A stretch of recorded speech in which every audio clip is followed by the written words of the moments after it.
இப்போ பாருங்கள் ஃப்ரெண்ட்ஸ், இது வந்து பார்த்திங்கன்னா நமக்கு இந்த ஒரு மரக்கிளை பக்கத்தில் உட்காந்துருக்கேன். இப்போ அது என்ன பண்ணுது மட்டும் பாருங்கள். இந்த மரக்கிளை வந்து அந்த இது ஒரு புளிய மரம். இந்த புளிய மரத்து பக்கத்தில் தான் உட்காந்துருக்கேன். இந்த கிளை வந்து அந்த தாவு வந்து அசைகிறது வந்து அது வந்து என்ன மட்டும் செய்யுதுன்னு மட்டும் பாருங்கள். இப்போ அது தள்ளி நிற்கிது. இப்போ பாரு, தெரியுதுங்களா? இது மாதிரி இது எனக்கு 2வது மரம்.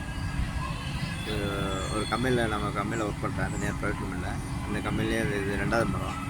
இது பார்த்திங்கன்னா நம்மளை அந்த மரக்கில் வந்து பார்த்திங்கன்னா நம்மளை கொஞ்சுது. இது ஒரு கன்னத்தில் வந்து அப்படி இது பண்ணுவோம். இது பாருங்க, கன்னத்தில் கண்ணுக்கிட்ட வரும், தெரியுதுங்களா? காற்று கசைது தான், இல்லைன்னு சொல்ல. ஆனால் அது பார்த்திங்கன்னா நம்மளை வந்து ஒரு மேகத்தில் இருக்க ஒரு ஒரு தெய்வ தூதர்கள் மாதிரி, நம்ம தாய் வந்து அரவணைக்கிற மாதிரி, நம்ம நண்பர்கள் மாதிரி, நமக்கு வந்து யாருமே இது பண்ணல அப்படிங்கிற மாதிரி நமக்கு ஒரு ஒத்தாசையாக இருக்க மாதிரி. இந்த மாதிரி தனிமையான ஒரு இடத்துல உட்காந்துட்டோம் அப்படின்னா இது பாருங்களேன், அவ்வளோ அவ்வளோ மெல்லிசாக நமக்கு வந்து அவ்வளோ இதாக இருக்கும், அரவணைப்பு கொடுக்குற மாதிரியே இருக்கும். இது மாதிரி யாராவது ரசிச்சு இருந்தீங்கன்னா நீங்களும் கமெண்டில் தெரிவிங்க. பாருங்கள், இப்போ அந்த காற்று வாசிக்கிறது ரைட்டு, தள்ளி இப்போ விலகி போயிடுச்சு. ஸோ அதுவும் வந்து நமக்கு மனிதனுக்கு வந்து உயிர் இருக்க மாதிரி தான் இருக்கும். இப்போ பாருங்கள், தெரியுதுங்களா?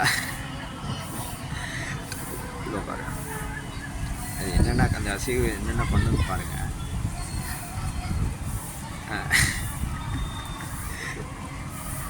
இந்த மாதிரி அனுபவங்கள்லாம் வந்து நீங்களும் கொஞ்சம் இந்த மாதிரி மரக்கிளையில் வந்து பக்கத்தில் உட்காந்து இது பண்ணுங்க. அந்த இலையோட நுண்ணியில் இந்த இறக்கை சொல்லுவாங்க, நுண்ணிதழ் இலை, அது பார்த்திங்கன்னா நம்மளை வந்து பார்த்திங்கன்னா ஒரு தாய் போல் நம்மளை வந்து ரொம்ப ரொம்ப இதாக இருக்கும்.